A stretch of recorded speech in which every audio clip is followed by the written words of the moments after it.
How's it going, fight fans? Welcome to Mindful Combat. If you're new to the channel, my name's Rohan, and this is my platform where I do fight sports related content. If you're new here, why don't you help me grow my platform? All you have to do is subscribe to the channel, like the video if you like it, and maybe hit that bell icon so you get notified every time I upload a video. With that said, in this video I'll be breaking down the potentially biggest boxing match of our generation, and certainly the biggest boxing match in the heavyweight division of who knows how long. Probably Lennox and Tyson was bigger than this, but you know what? That happened when Tyson was already past his prime. Both of these guys are in their prime, so you might even venture that this is actually the bigger fight, and that's none other than Anthony Joshua and Tyson Fury. Now, there's been a lot of talk about this fight materializing ever since Tyson Fury took out Deontay Wilder in the rematch, and of course Deontay Wilder and Tyson Fury have their trilogy, and Anthony Joshua has his mandatory in Kubrat Pulev, and if they can get both of those roadblocks down out of the way, and now that Dillian Whyte's lost, maybe the path is clear to have this collision in what will be one of the biggest fights certainly of our lifetime, and it's one that I hope we get to see. It's one that excites me, and I've actually spent more than one evening, debating this back and forth with my friends. So I thought I'd do a breakdown, share my breakdown with you guys, and talk about this fight a little bit. Very, very exciting. It's a lot of fun, this fight, and it's very important. The winner would walk away as the undisputed heavyweight champion, will probably be regarded as the best heavyweight of our generation. Unquestionably, you can't really put anyone else in that discussion if whoever wins this fight holds all the belts and has beaten the names that they have, including each other. There's not really any more conversation to be had there, and this is a really fun fight. So without further ado, let's break this one down. They're both similar in age. Tyson Fury's 32, Anthony Joshua's 30, both young men, both in their prime. Of course, heavyweights tend to have a longer shelf life, so no problem there. Experience is also pretty equal. Anthony Joshua's 23-1, Tyson Fury's 30-0 with one draw. Yeah, Tyson Fury's had a few more fights, but Anthony Joshua's also got that Olympic gold medal, so he's got tons and tons of high-level experience, as does Tyson Fury. These are two very experienced, brilliant fighters. Anthony Joshua stands at 6'6", which makes him only 3 inches shorter than the 6'9" Tyson Fury. And at 6'9", Tyson Fury is normally used to towering his opponents. He wouldn't really tower Anthony Joshua like that. Anthony Joshua has an 82-inch reach and Tyson Fury has an 85-inch reach. Yes, Tyson Fury is a bit taller and has a bit of reach on him, but it's not massive. It's not, a huge deficit that Anthony Joshua will find insurmountable. So this is a very, very closely built, great, excellent fight if it was to ever play out. Anthony Joshua is of course an orthodox boxer, and he to describe his style, he likes to move forward, back his opponents into the corner. He's got great use of the jab, he's got great defensive fundamentals. He can get caught sometimes, he can get sloppy. I do question his chin a little bit sometimes, but he's all round brilliant. You can't really fault his game, and it's so hard to try and pick a hole in it. There's none.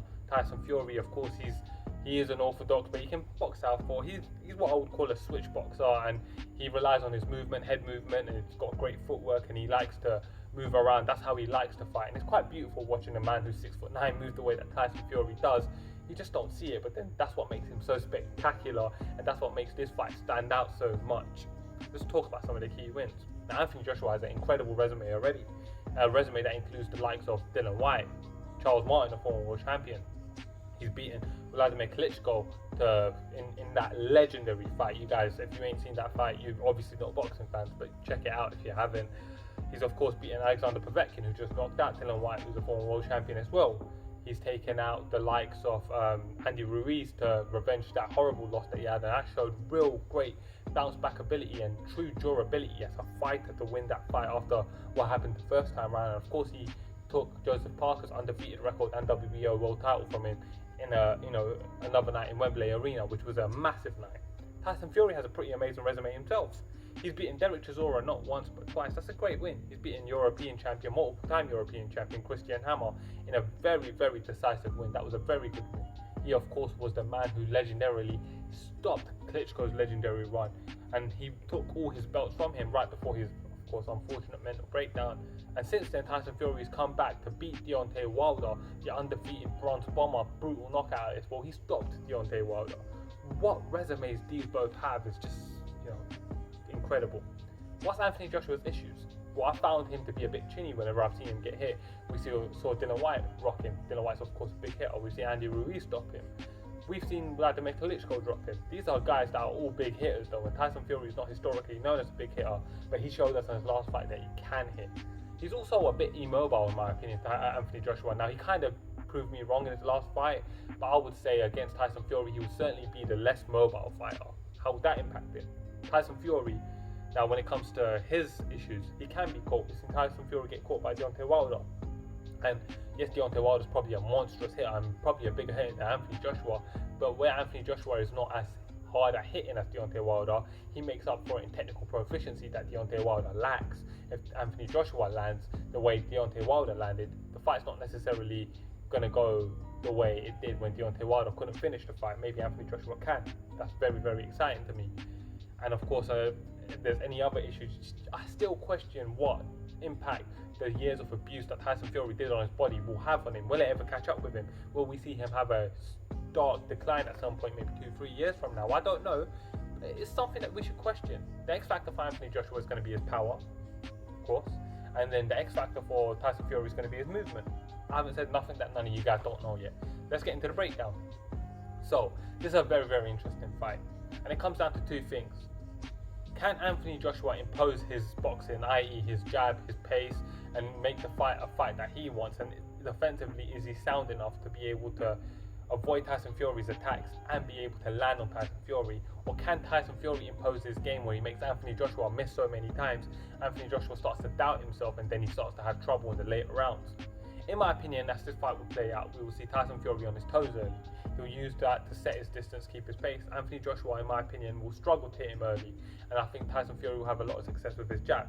Anthony Joshua is historically known, especially here in the British soils, for really throwing 1-2 left hook. He's known as a 1-2 left hook kind of guy, and Tyson Fury's laughed about that previously. That hasn't really changed. He showed he can do a bit more against Andy Ruiz with his footwork, but we're not talking Tyson Fury footwork. We're still, you got to respect his performance, but he weren't moving like Tyson Fury, and Tyson Fury will outmove Anthony Joshua every day of the week. In my opinion, Tyson Fury will outmove him. He'll duck and dive and move out of all his punches.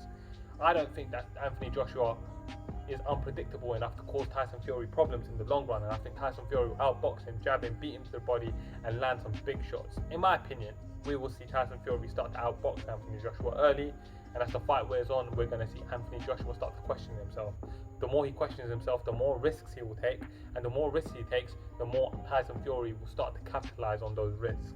When that happens, we have seen now in the finish of Deontay Wilder, who has a terrific chin, that Tyson Fury can crack and he can finish fighters.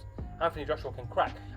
Anthony Joshua could win this fight. Of course he could. He hits hard, he's dangerous, and he's very, very capable.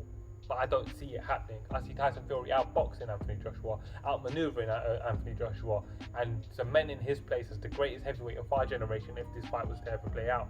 Now, if this fight ever does play out, I'm going to go there live. I'm going to watch it no matter where it is, as long as it's in the UK. I'm definitely going to go there. I'm going to watch this fight. There'll be nothing to stop me from watching that fight. And if any of you guys are going to check it out, hit me up. Maybe we can watch the fight together. But I would go with Tyson Fury to get the win, guys. Tyson Fury will win this fight, and he will win every single belt. He already has, but he will put a stamp on his career. And I really hope, for the sake of boxing fans around the world, that this fight happens. Anyways, guys, that's my thoughts. Why don't you guys comment below and let me know how you see this fight, guys? Let me know if you would enjoy this fight. Let me know how badly you want to see this fight, or how important this fight is for boxing. To me, it means everything for boxing, because it's the biggest fight that could possibly be made in the best division, the limelight division. Anyways, guys, hope you guys enjoyed the video. If you're new here, like, subscribe, share, all that jazz. Thank you for watching, guys. I'm Rohan, and this is Mindful Combat.